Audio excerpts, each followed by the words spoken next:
Ya, ketemu lagi di channel Didi Paza, channel yang membahas tentang tanaman dan penghijauan karena tanaman penuh dengan inspirasi. Baik sahabat Didi Paza semuanya, apa kabar? Mudah-mudahan sahabat Didi Paza punya kabar yang baik dan dalam keadaan yang berbahagia tentunya. Baik sahabat Didi Paza, karena ada anggrek Panda helvola yang ada di kebun Didi Paza itu sedang mekar. Hari ini kita bahas saja tentang anggrek Panda helvola. Nah sahabat Didi Paza, inilah dia anggrek Panda helvola.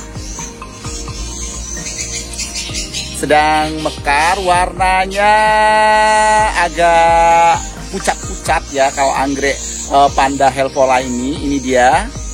Ada 2 tangkai. Ini yang satu ini memang tipenya rajin berbunga. Yang satu ini memang tipenya rajin berbunga. Ada anggrek Panda helvola saya yang susah berbunga, kemudian ada yang rajin berbunga, dan ini sangat rajin berbunga karena bekas tangkainya selalu ada rajin berbunga ya.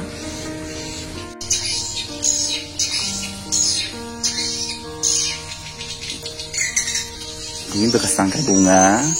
Ini bekas tangkai bunganya, ini kemudian ini juga bekas tangkai bunganya ada 2, dan ini juga bekas tangkai bunganya ada, dan ini juga berbunga. Jadi ini adalah ada banyak Panda helvola yang ada di kebun Didi Paza, namun yang ini rajin sekali berbunga.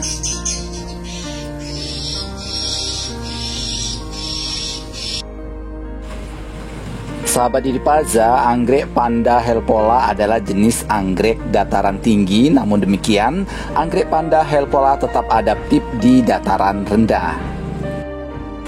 Di habitat aslinya, anggrek ini menempel di pohon-pohon besar dan biasanya hidup berkoloni. Bahkan satu batang pohon itu bisa kita dapatkan dengan jumlah yang sangat banyak anggrek Panda helvola. Dan ini adalah suasana di kebun Didi Paza dengan begitu banyaknya anggrek Panda helvola yang kita dapatkan dari batang-batang roboh, kemudian yang menempel di batang-batang petai Cina atau lamtoro.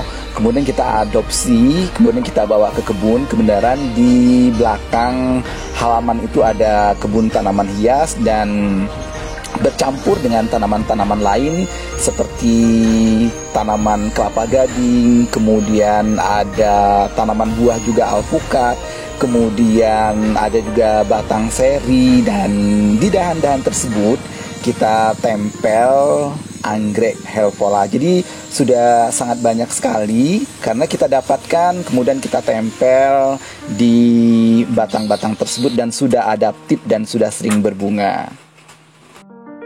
Nah, memang ada keuntungan atau ada kelebihan ketika kita menanam anggrek yang satu jenis dengan jumlah yang banyak.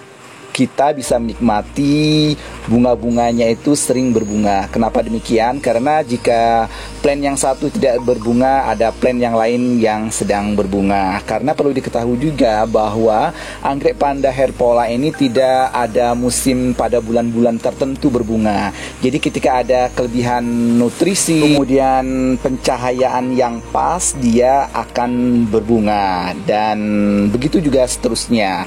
Nah, bunga anggrek Panda helvola ini, tangkai bunganya itu akan muncul pada bawah ketiak daun, sama dengan anggrek panda pada umumnya. Jadi tangkai bunganya itu muncul di ketiak daun. Dan anggrek Panda helvola ini memiliki aroma yang wangi.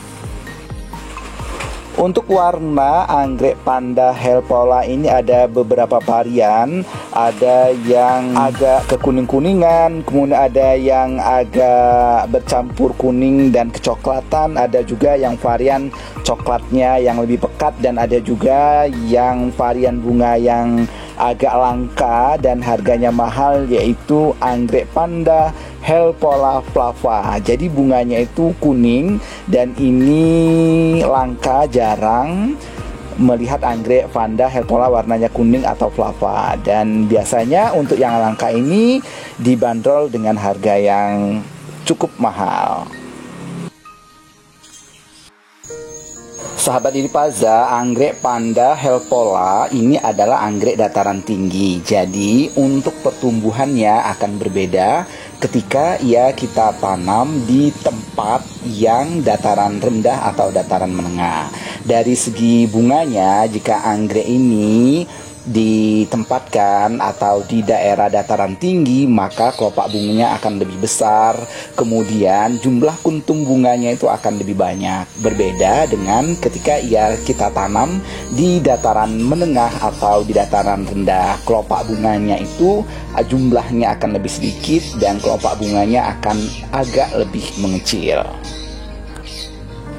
Selanjutnya, untuk mekarnya, jika dia ditanam di habitat aslinya di daerah dataran tinggi, maka dia akan lebih lama mekarnya, sekitar 2 minggu bahkan lebih.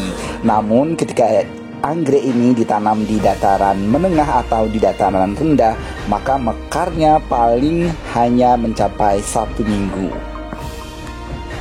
Meskipun demikian, anggrek Panda helpola tetap memiliki kelebihan. Mengapa demikian? Karena biasanya anggrek yang berasal dari dataran tinggi itu dia tidak adaptif dan tidak bisa hidup, bahkan tidak bisa berbunga ketika diletakkan atau ditanam di dataran menengah atau dataran rendah. Namun tidak berlaku dengan anggrek Panda helpola. Jadi anggrek Panda helpola ini tetap adaptif, tetap bisa berbunga, tetap bisa hidup jika ditanam di dataran menengah ataupun di dataran rendah. Bahkan anggrek Panda helpola merupakan salah satu anggrek panda yang memiliki sifat yang bandel. Nah, sahabat Diripaza semuanya, buat yang ingin batang-batang di halaman rumahnya, batang mangga, palem, ataupun batang-batang lainnya ingin ditempelkan dengan anggrek Panda helpola, Diripaza siap menyediakan anggrek Panda helpola. Bisa ke kontak dengan WA saya di 0852 674 16797. Baik sahabat Diripaza semuanya, terima kasih telah menonton channel Diripaza, channel yang membahas tentang tanaman dan penghijauan, karena tanaman penuh dengan inspirasi. Jangan lupa subscribe.